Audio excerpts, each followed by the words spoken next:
Hey, and welcome to another firefly beading tutorial. Today I'm going to show you how I do bead embroidery. This is the first time I've ever done it, and I don't know why I chose a hat. But I'm just kind of doing free form. I'm making this up as I go along, but I thought, hey, it might help some people to figure this out. And you can see I'm just really making it up. This is kind of what it looks like on the inside, nothing pretty. And I didn't even sketch anything out. I've got a few mistakes, as you could see, but it's still a fun project. The first thing I'm going to be using are size 10 needles. This says size 12. They're beadsmith needles, but really a size 10 is bigger than these size 12. So this is a bit of a thicker needle. So size 10.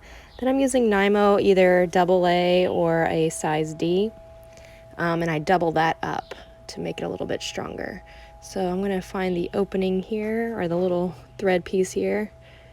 Sometimes they're really hard to see, but here we go. So I'm going to pull about 2 arms lengths. So 1 and 2. I have my sharp scissors here and I'm going to cut it.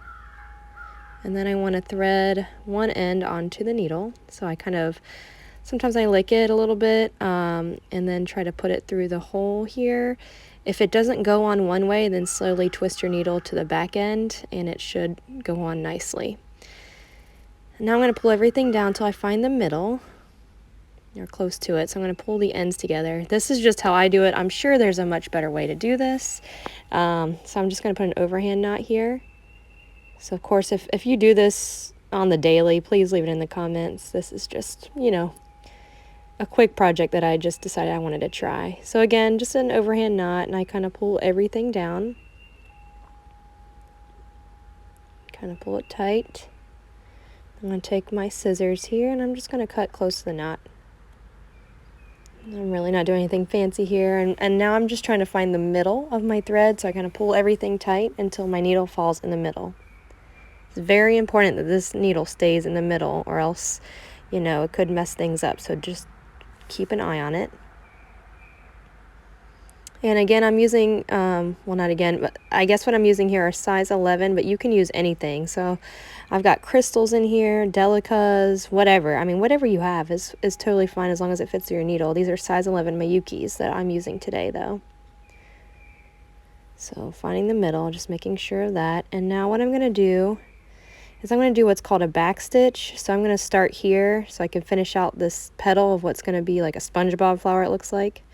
But you could start anywhere if you're doing random. But basically I'm going up above, and I'm doing a secure stitch here, so it's a back stitch. I went up above and now down below.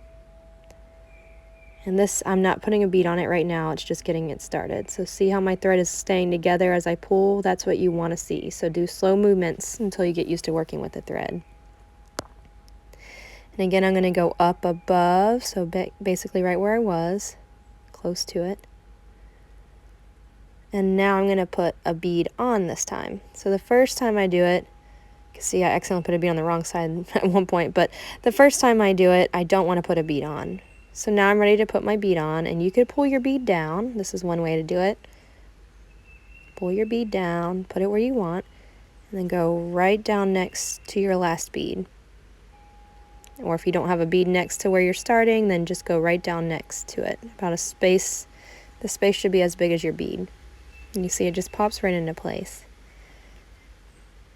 Okay, so again I'm going to go from the back side, so up above, pull everything tight, make sure to keep your 2 ends together, thread on a bead, and this time I'm not going to pull my bead all the way down, I'm just going to go ahead and stick my needle in and let my bead fall in place. So you can do either way, pull your bead all the way down or let your bead fall in place.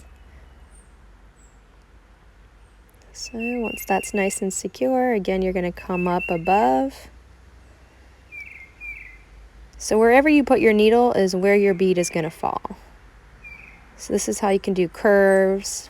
You could sketch out a pattern. I'm just doing free form, but definitely you can have a pattern on here and follow that. And then just make your needle go along the lines. So this is a nice way to get curves and stuff, but this is one bead at a time that I'm doing. So it's kind of a good project if you're watching TV or just something fun. I don't know, I just had this blank hat sitting around for a while, so decided to put something on it.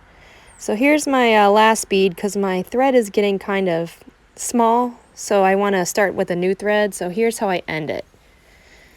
So I just put my last bead on, and now I'm going to come up above that last bead, actually like behind that last bead. So look closely, I'm going to come between these two beads. Here's my needle.